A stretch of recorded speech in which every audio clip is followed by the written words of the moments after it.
I'm Christy Hoffenbacher, and this is HELP, English Teachers and the Paper Load. These are my lovely students who are my fellow teachers. So, here we go. Alright, our learning goals are the teachers will be able to explain various strategies for easing the grading load. The teachers will be able to apply these new strategies to grading papers.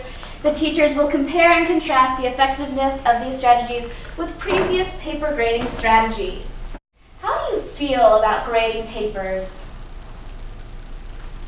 Alright, does someone want to? Yes, Jen. I think it's super time consuming. It is really time consuming. In my research, I found this really fun anecdote about J.R.R. Tolkien and his very famous lines from the beginning of The Hobbit was written on the blank page of an examination essay that he was supposed to be grading, and instead he procrastinated by starting to write the book The Hobbit. So J.R.R. Tolkien struggled with this. I feel like we're in good company. We love teaching, but we hate grading. Life will proceed without me, no one can rescue me. This is how teachers feel. Night after night we labor. This was one of the ones that I'm like, this is how I felt when we got our short stories back, was I need to launch an expedition just to reach the top of the piles in order to grade them by the deadline. How does a new or veteran teacher handle the hours of grading that can amount to a second full-time job? Because really, it sometimes feels like we need a job just for grading papers. This is how we feel sometimes. Time you finish grading 150, time to create 150 new ones. Alright, so here are some of the problems that in my research and my own journal findings is we complain, but we do nothing to change the problem. So we're like, oh, we have all these papers to grade. But ultimately, we don't actually try and change how we do the process. We just like to complain about it. And we procrastinate sometimes as badly as the students. We spend more time correcting than we should. So, especially for English teachers, sometimes we can't help ourselves, and we just want to mark every little thing, grammar, everything, and we demoralize our students sometimes. So, fixing the problem! We can do this. Alright, prepping for grading. So before we even start actually grading papers, one of the things that we need to do is find your personal grading zone. I've told my students before, set aside a specific time, a playlist. You know, don't be in front of the TV, it's going to distract you. All the things I tell my students to do when they're doing their homework, I end up sitting in front of the TV, trying to grade during commercials, and getting distracted by anything and everything. I do the very thing I tell my students not to do. One of the things that I was researching and found to be actually, I think, going to be a good thing, if we could do it, would be a grading party. So the reason for a grading party is teachers, we have difficulty disciplining ourselves and actually sitting down and being like, alright, I'm going to do this, because everything else seems like more fun. You guys, would this be something you'd be interested in doing? Like, I know we're still trying to grade our short stories from like 3 weeks ago. Do you think this would be something like in the future that we could do with our students? Yeah, well, I think like I mentioned to you a couple days ago, I was holding me accountable. So it's that time, like you have to do this, you're here for 4 hours. I think it was good. It would help me. I just suggested a grading party to someone the other day on a text message. Did you? I did. Well, see, there you go. We should totally have a grading party. Yes. So, That's work. yeah, future. We need to do this semester. Okay, make a rubric. We already do this. We have a nice rubric. Organize your papers into groups. So whether that's by class period, or maybe you're like, alright, I need to start with a solid essay to just get me going. Pick someone out, pick a couple people to start you off that you're like, I know they're going to write a good essay. I just need my jumping off point. Set a time limit. I actually was doing this when I was grading my third block essays this week. I was like, you know what, I have to get them back. I have to get this done. Spending an hour reading each short story is not going to work. So I did. I took my phone and I set a time limit on it, 15 minutes per paper, and when it hit the 15-minute mark, I was done. And I actually got through my essays a lot faster because I felt the pressure of time. So it actually helped me, which is how I got my third block back their classes, and grade the whole stack. So after you've organized your papers into groups, don't stop until you've actually finished that stack. Now in the actual grading process, particularly with like papers, in the early drafts, we need to make sure we're focusing on content.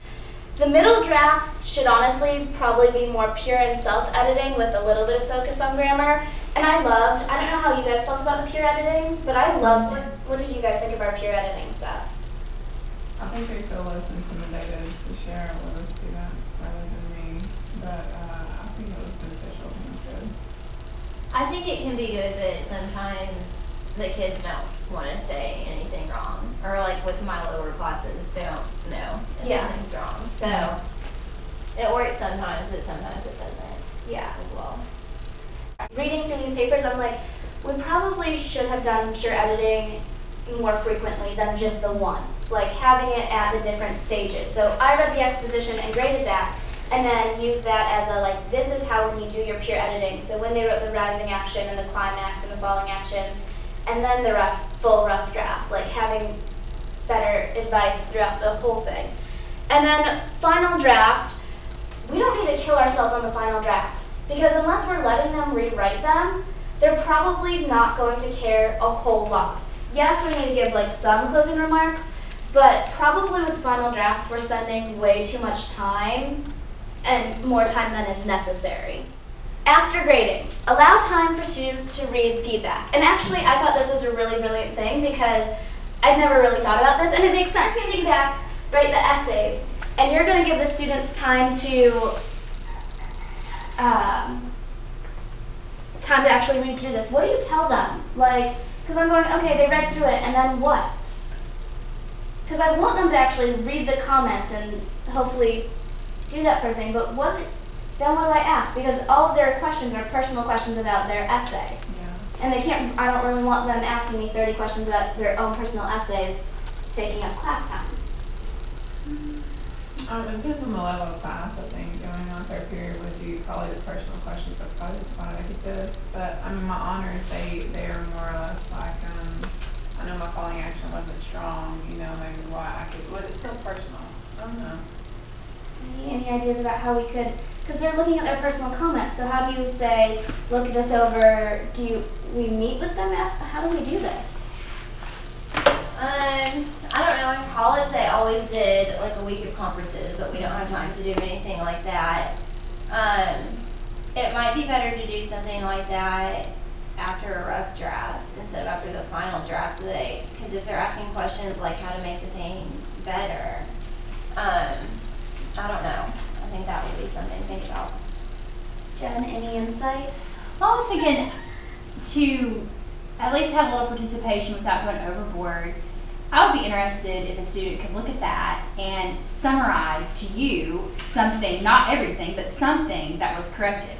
So like you said, if there is a way that the sentence structure should have been, or a way that the story should have been told as far as plot line and timelines go, have they learned something from that, and could they articulate that back to the class? Because if they're able to articulate that out loud, it's possible other people in the room had either the same situation happen to them, or at least they're hearing something reiterated that needs to be said for a future paper to write. So I think just maybe find one or two, however they want to do, one thing or two things that they've discovered is different from what they originally turned in, but they've learned.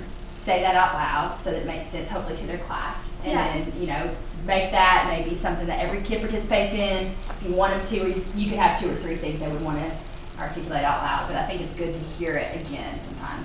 Yeah, that makes sense. And actually, that would probably, having them be able to articulate it, now I don't know if some of our students really would, but making them even attempt to articulate it would probably be good so that we know they're actually thinking about it. Even if they're like, I really am not sure, having them hear their classmates talk about it, really making them think. So having them respond would be, I like that idea.